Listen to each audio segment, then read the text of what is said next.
के अंदर तो क्या हालात हुए, माँ बेटी दोनों आ गए थे। कैसे ही करके प्लीज बचा लो। कांग्रेस वाले भी पीछे पड़े हैं, पिताजी जेल में, बचा लो। क्या करना है, उम्मीदवार मत लड़ो। राजू खोजा साथ ही था, मैंने कहा नहीं लड़ाएंगे, नहीं लड़ाया, बन गई विधायक। अब कह रहे हनुमान की आरएलपी को ये कर दूंगी। आरएलपी का तो कुछ नहीं होगा, आचार संहिता लगने के बाद तय करना कि आपका क्या होगा उससे।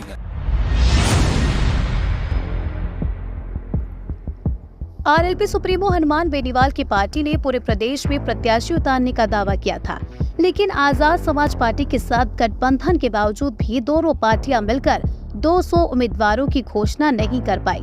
राष्ट्रीय लोकतांत्रिक पार्टी ने 83 और आजाद समाज पार्टी ने 63 सीटों पर प्रत्याशियों की घोषणा की है। चौंकाने वाली बात यह है कि कांग्रेस विधायक दिव्या मदेरणा के खिलाफ हनुमान बेनीवाल ने कैंडिडेट नहीं दिया।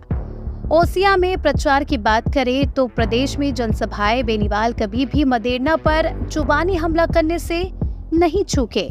दोनों के बीच जुबानी जंग अक्सर देखी गई। ऐसे में संभावना जताई जा रही थी कि ओसिया पर मदेरणा के सामने आरएलपी मजबूत कैंडिडेट उतारेगी, जबकि जोधपुर में भी सरदारपुरा पर सीएम अशोक गहलोत के सामने आरएलपी ने प्रत्याशी घोषित नहीं किया।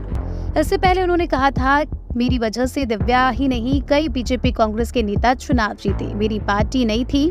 कई नेताओं ने मुझसे चुनाव में प्रत्याशी नहीं उतारने के लिए आग्रह किया तो मैंने उनके सामने कैंडिडेट नहीं दिया। दिव्या और उनकी मां खुद मुझसे मिलने आई थी। उन्होंने कहा था कि चुनाव में मदद करें, लेकिन वो भूल गए कि हर 5 साल में विधानसभा चुनाव लड़ना भी पड़ता है और जीतना भी। अब 2023 में मेरी पार्टी हर सीट पर चुनाव लड़ेगी। इस बार लड़ेंगे तो ताकत भी बता देंगे।